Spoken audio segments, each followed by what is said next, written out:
ഈ ഒരു സെഷൻ അല്ലെങ്കിൽ ഒരു കോണ്ടാക്ട് ട്രേസിംഗ് എന്ന് പറഞ്ഞ ഈ ഒരു സെഷൻ ഈ ഒരു പോയിന്റിൽ, അതായത് ഒരു 7 to 8 months after the pandemic has actually started and the control room have started functioning, what is the relevance?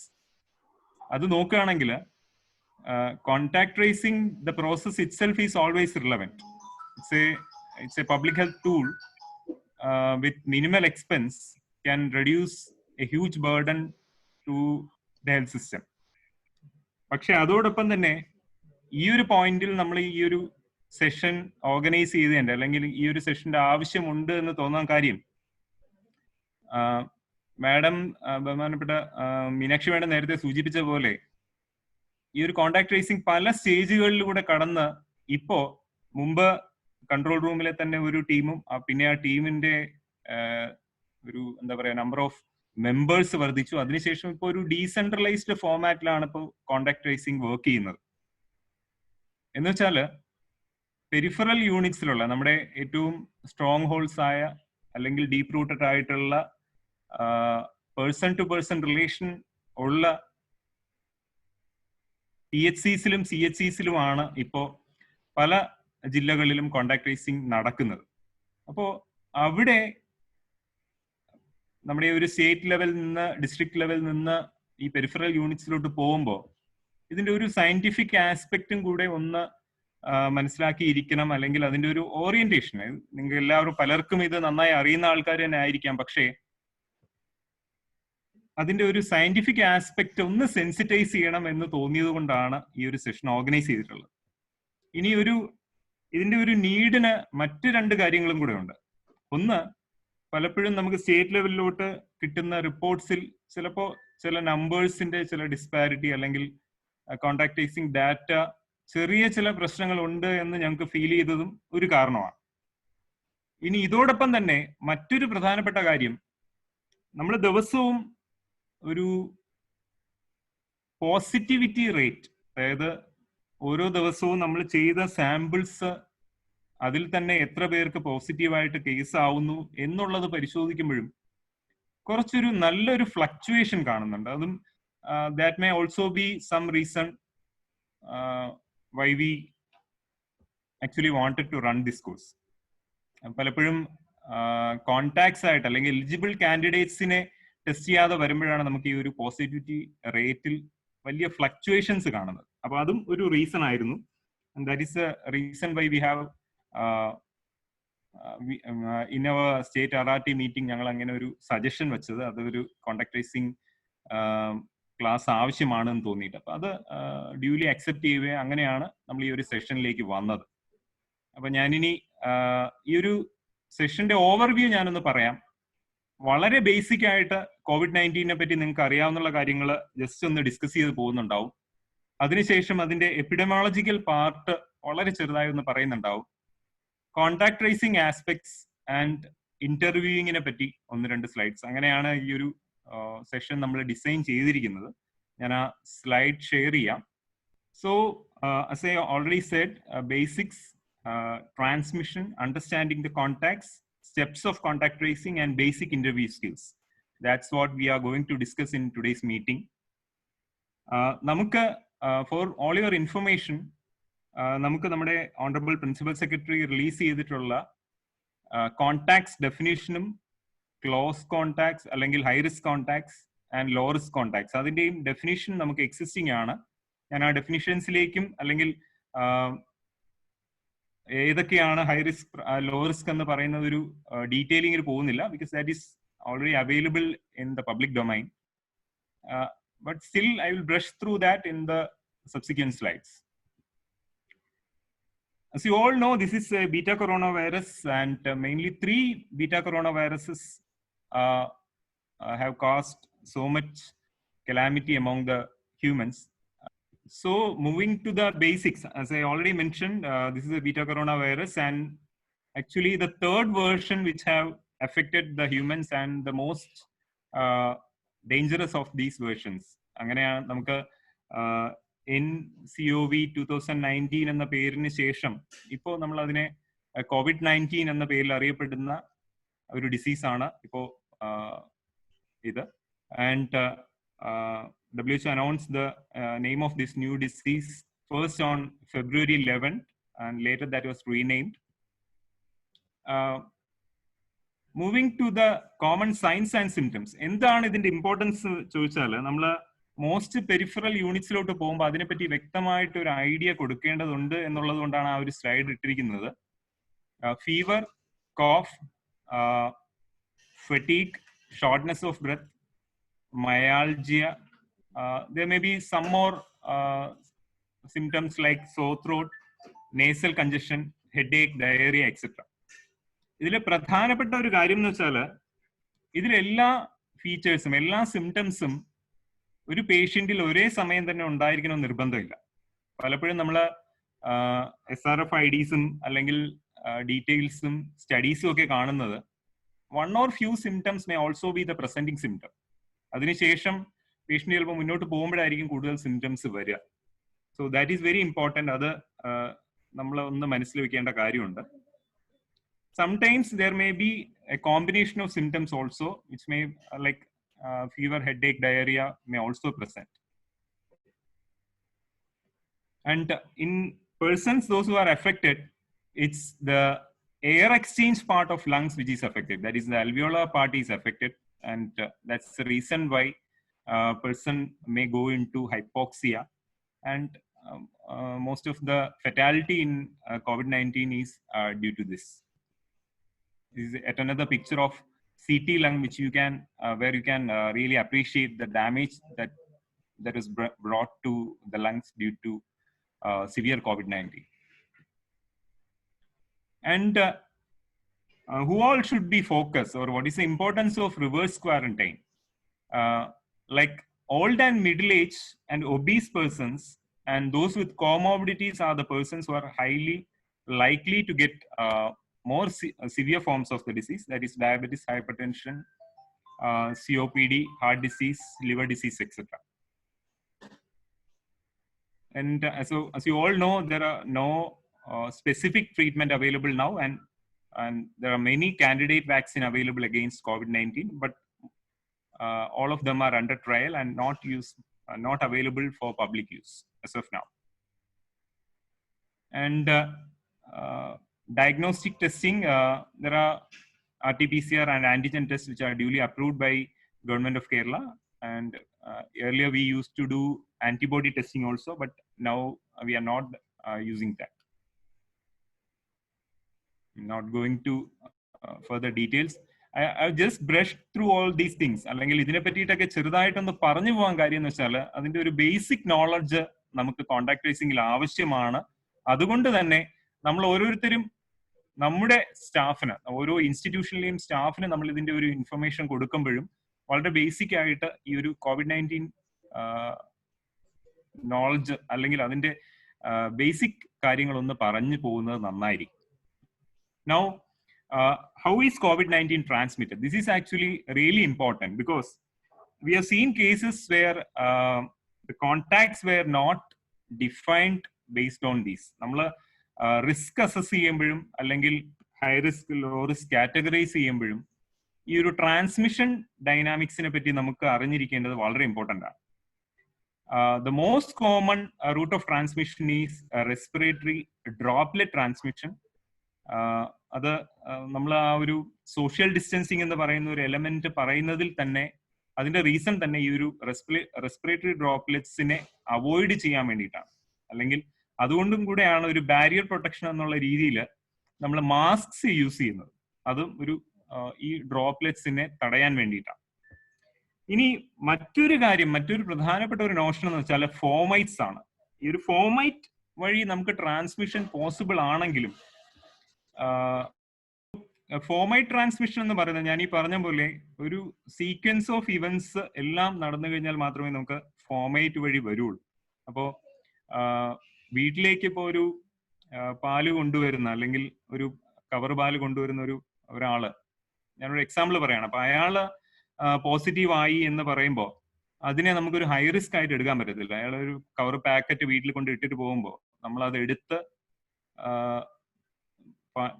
അയാളിൽ നിന്ന് അയാളുടെ ഇൻഫെക്റ്റീവ് പാർട്ടിക്കിള് അല്ലെങ്കിൽ സ്രവം ഈ പാക്കറ്റിൽ വീഴുകയും അത് നമ്മൾ തൊടുകയും അത് നമ്മൾ തൊട്ടതിന് ശേഷം നമ്മൾ നമ്മുടെ മൂക്കിലേക്കോ ഒക്കെ നമ്മുടെ റെസ്പിറേറ്ററി ഏരിയയിലോട്ട് കൊണ്ടുവന്നാൽ മാത്രമേ നമുക്ക് ഇൻഫെക്റ്റഡ് ആവുള്ളൂ.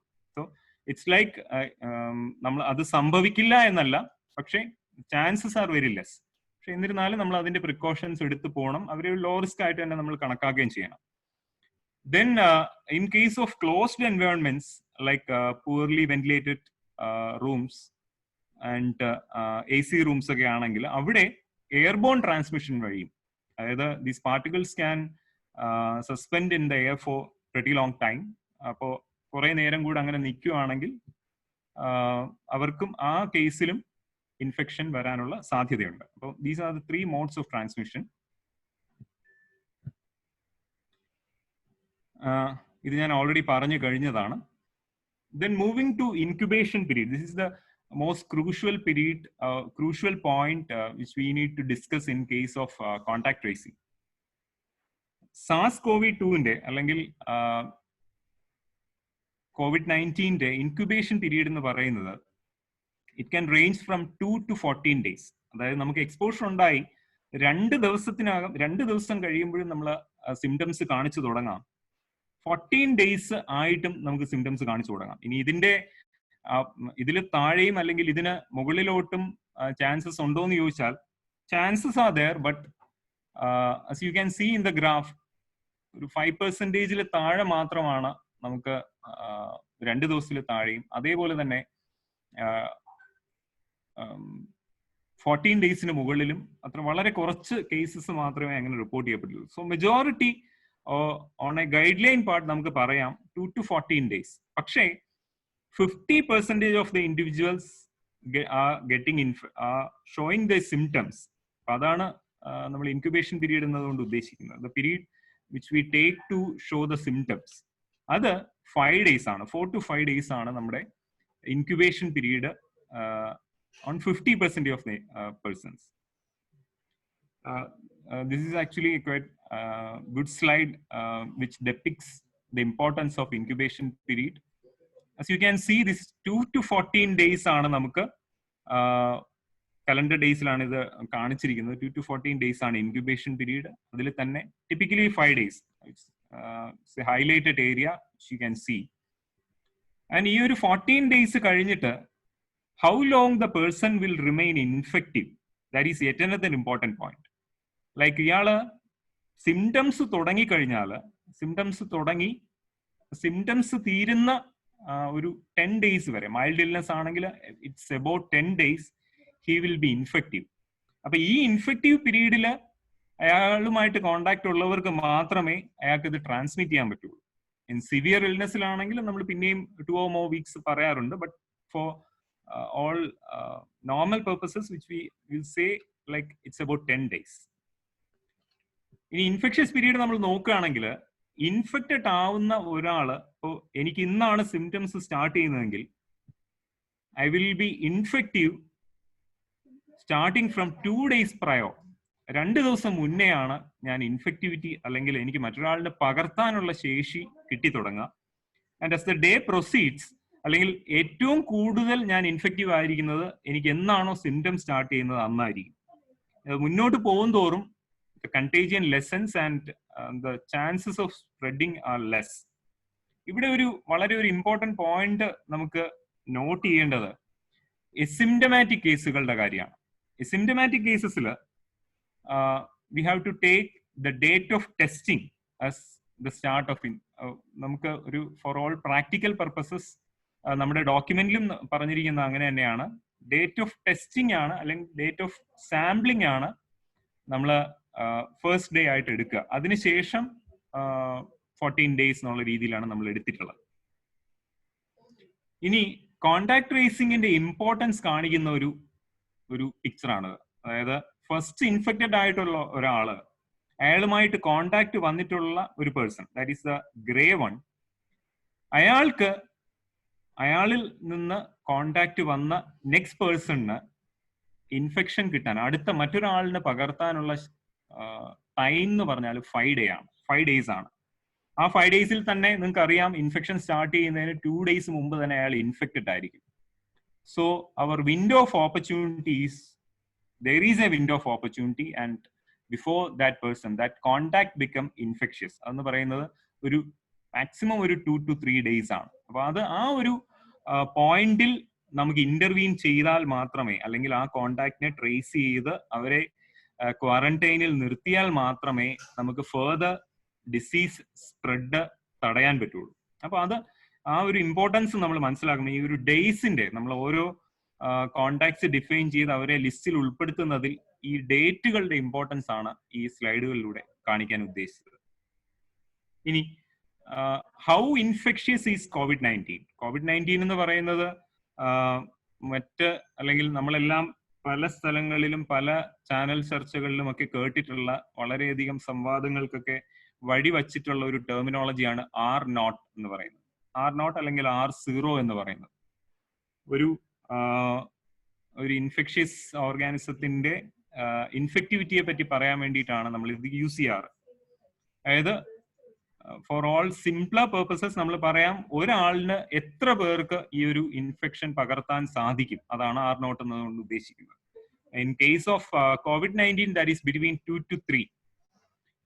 അപ്പൊ ഇവിടെയാണ് കോണ്ടാക്ട് ട്രേസിംഗിന്റെ ആക്ച്വലി ഒരു ഇമ്പോർട്ടൻസ് വരുന്നത്. നമ്മൾ ഒരു സീക്വൻസ് ഓഫ് ഇവന്റ്സ് നോക്കുമ്പോൾ ഒരാളിൽ നിന്ന് 2 പേർക്ക് വരാം, ആ അടുത്ത വ്യക്തിയിൽ നിന്ന് വീണ്ടും, അതങ്ങനെ മൾട്ടിപ്ലൈ ചെയ്ത് പോകുമ്പോൾ നമുക്ക് കോണ്ടാക്ട് ട്രേസിംഗ് വഴി ആൾക്കാരെ ഐസൊലേറ്റ് ചെയ്യാൻ സാധിച്ചാൽ you can reduce A pretty number of cases.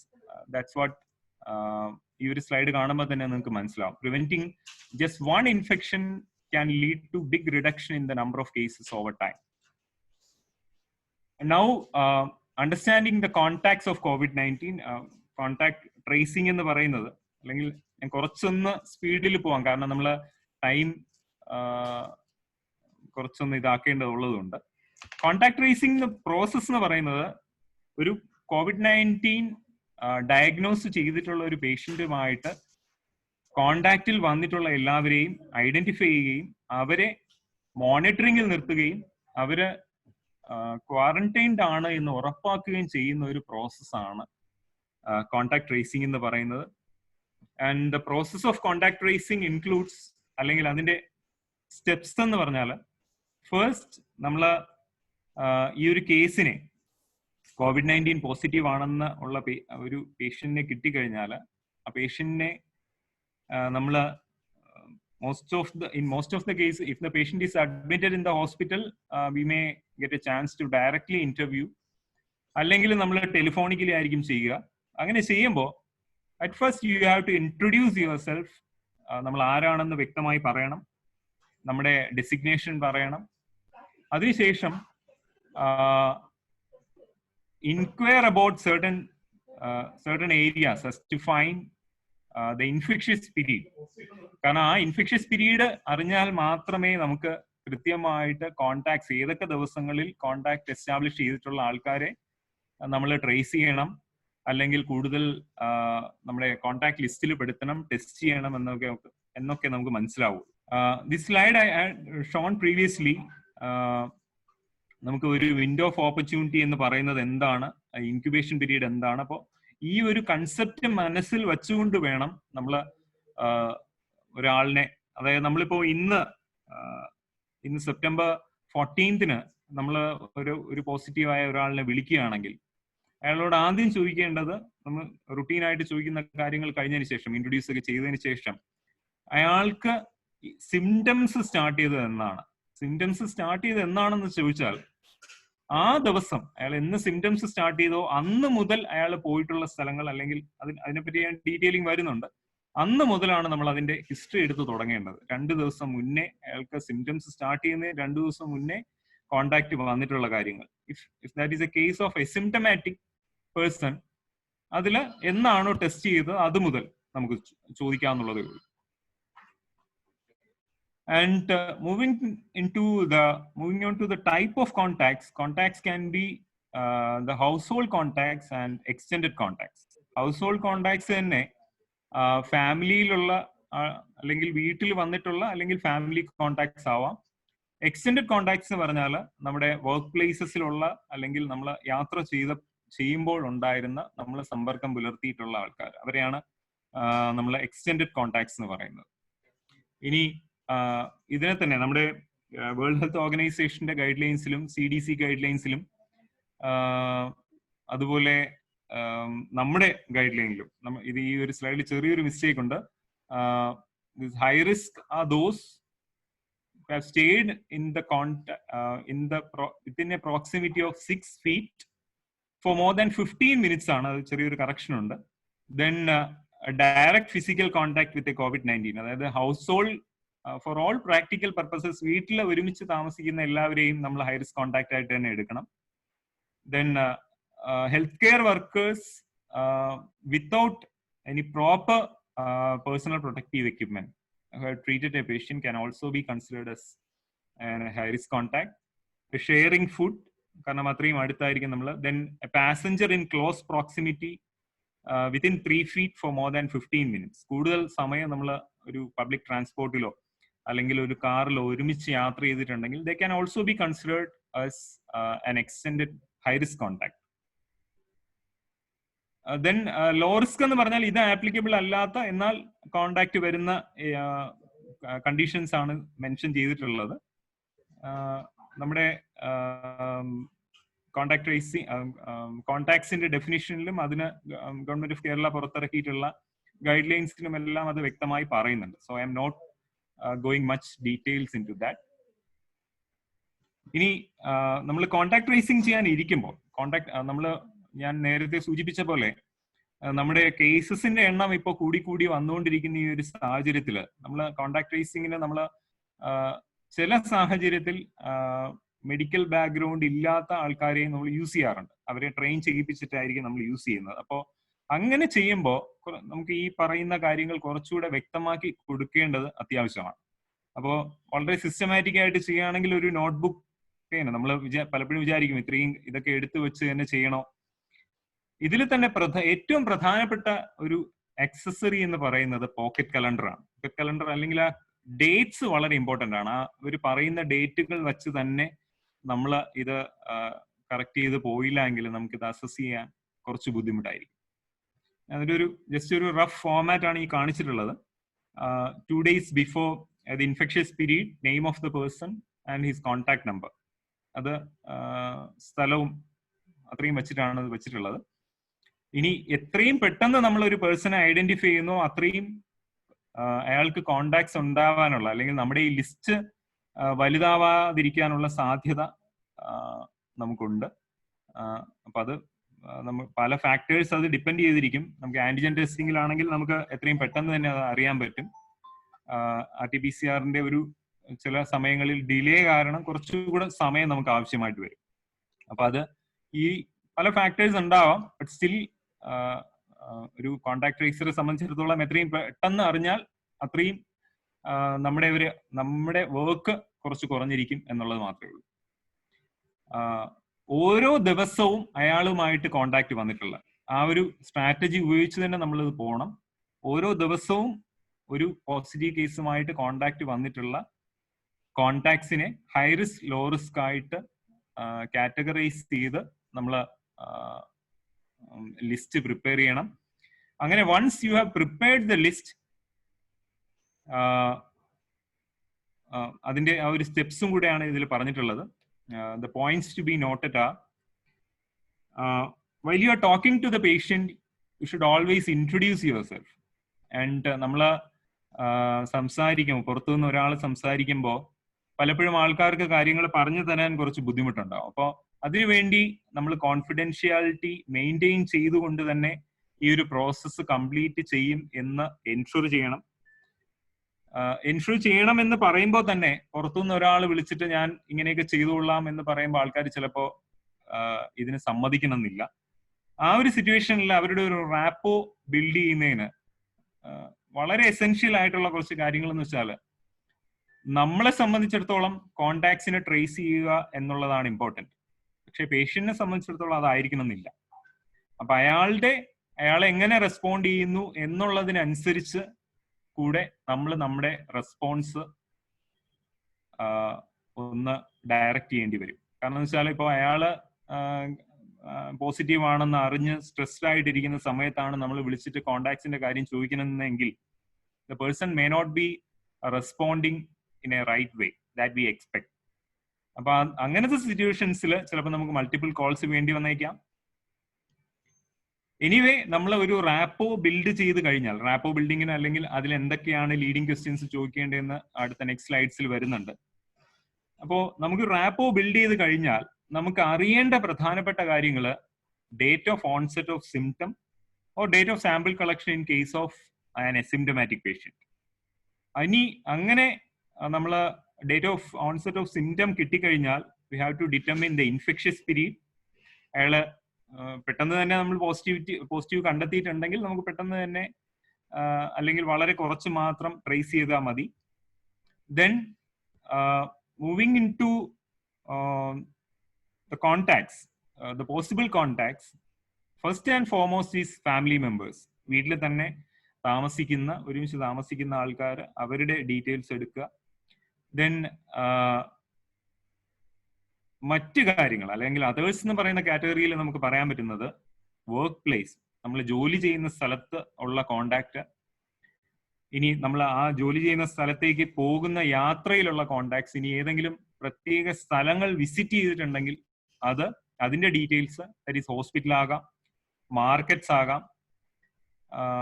Then ഈ ഒരു സിറ്റുവേഷനിൽ നമ്മൾ എത്ര ഗൈഡ് ലൈൻ കൊടുത്തിട്ടും പല ക്ലസ്റ്റേഴ്സും ഫോം ചെയ്യുന്നത് attending ceremonies, parties and weddings, അല്ലെങ്കിൽ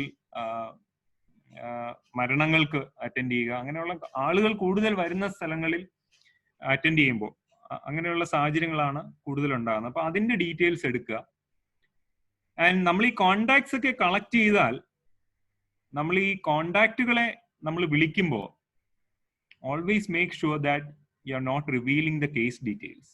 നമ്മൾ ഈ ഒരു കോണ്ടാക്ട് ട്രേസിംഗ് എന്ന് പറയുന്ന പ്രോസസ്സിൽ അവര് നമ്മളോട് വിവരങ്ങൾ പങ്കുവെക്കുന്നത് നമ്മളിത് ഷെയർ ചെയ്യില്ല, അല്ലെങ്കിൽ നമുക്ക് കോണ്ടാക്ട് ട്രേസിംഗിന്റെ ഭാഗമായിട്ട് മാത്രം ഷെയർ ചെയ്യേണ്ട കാര്യങ്ങൾക്കേ ഷെയർ ചെയ്യുള്ളൂ എന്നുള്ള ഒരു വിശ്വാസത്തിലും, അല്ലെങ്കിൽ അതാണ് കോണ്ടാക്ട് ട്രേസിംഗിന്റെ ഒരു ബേസിക് പ്രിൻസിപ്പിൾ.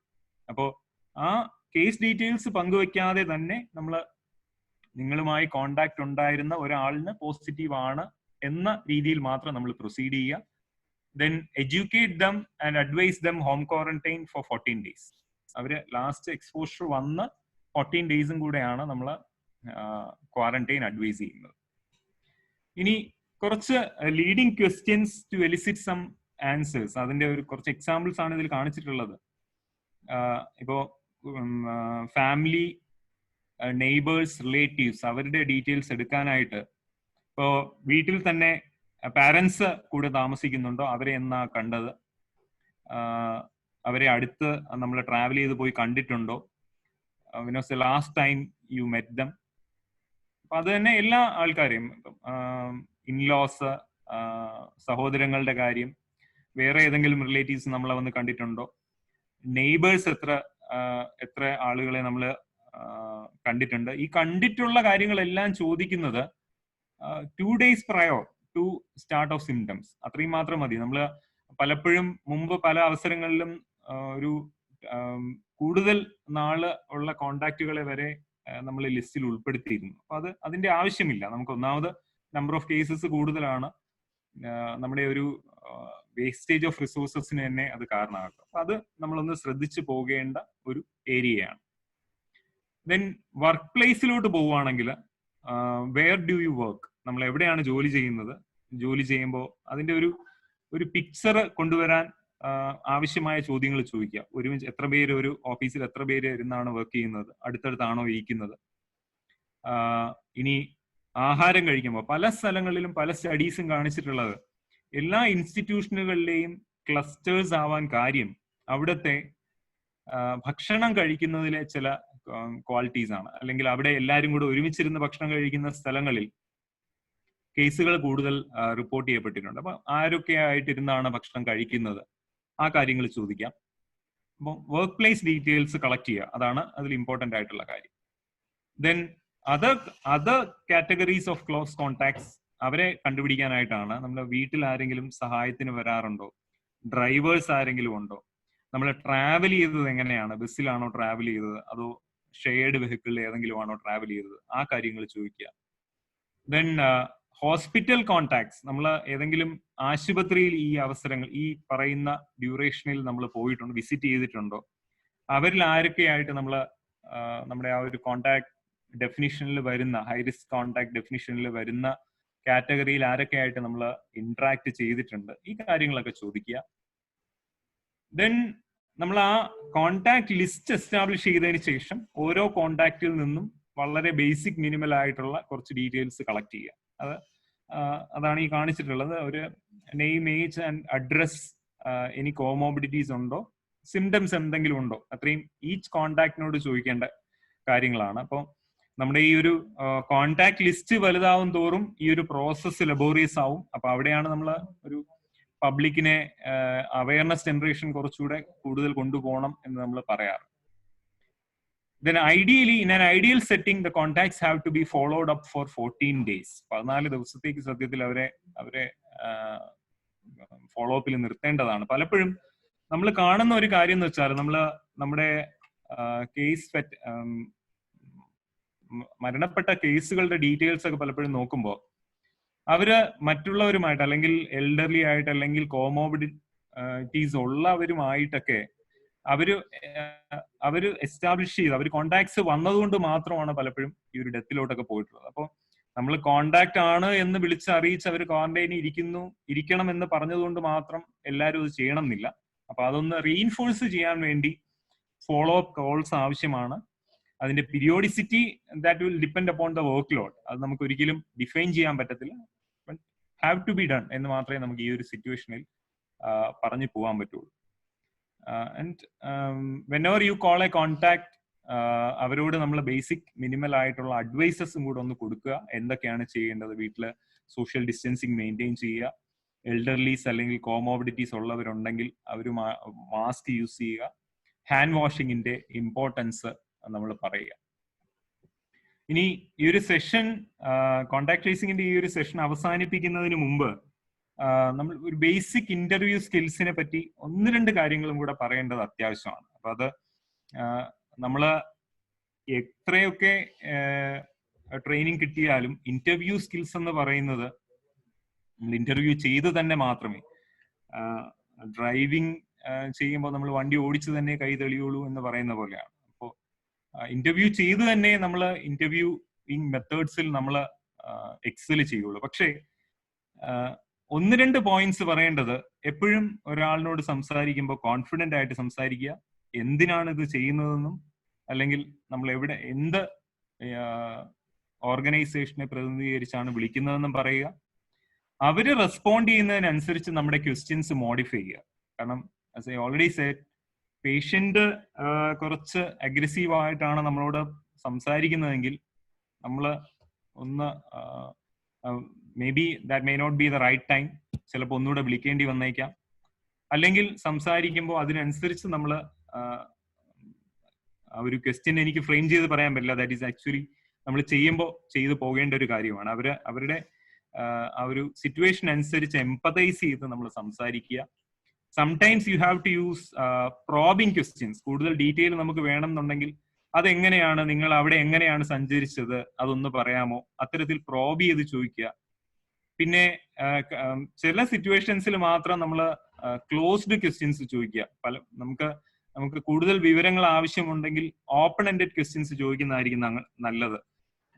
അത് open ended questions in the sense, എന്തൊക്കെയാണ് സംഭവിച്ചതെന്ന് വിശദീകരിക്കാമോ, അല്ലെങ്കിൽ അതിന് പകരം നമ്മളൊരു ക്ലോസ്ഡ് എൻഡ് ക്വസ്റ്റ്യൻ ആണ്, നിങ്ങൾക്ക് പനി തുടങ്ങിയത് എന്നാണ് എന്ന് ചോദിക്കുന്നതിന് പകരം നിങ്ങൾക്ക് എന്തൊക്കെ രോഗലക്ഷണങ്ങൾ ഉണ്ടായിരുന്നു എന്നാണ് ചോദിക്കുന്നതെങ്കിൽ that is an open ended question.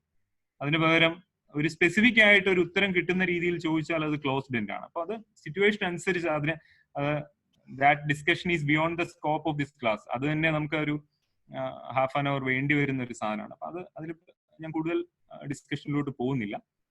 And what ever you collect, എന്തൊക്കെ ഇൻഫർമേഷൻ നിങ്ങൾ കളക്ട് ചെയ്താലും റെക്കോർഡ് ദാറ്റ് പ്രോപ്പർലി. മറ്റൊരാൾ ആ ഒരു ജോബിലോട്ട് വന്നാലും അത് ചെയ്യാൻ പറ്റുന്ന രീതിയിൽ നിങ്ങൾ റെക്കോർഡ് ചെയ്ത് പോവുക. And fill out all the relevant fields, date and time, which is very important. That is in short. നമുക്ക് ഒരു കോൺടാക്ട് ട്രേസിങ്ങിനെ പറ്റിയിട്ട് ബേസിക് മിനിമൽ ഐഡിയ കിട്ടുന്ന വിധത്തിലാണ് കുറച്ച് ഞാൻ പേസിൽ എടുത്ത് പോകാൻ കാര്യം എന്ന് വെച്ചാൽ നമുക്ക് ഇന്നെല്ലാം എല്ലാവർക്കും ഈ ഒരു ടൈം കൂടെ കൊണ്ടാണ് ഞാൻ അങ്ങനെ പറഞ്ഞു പോയിട്ടുള്ളത്. And that's all for the session.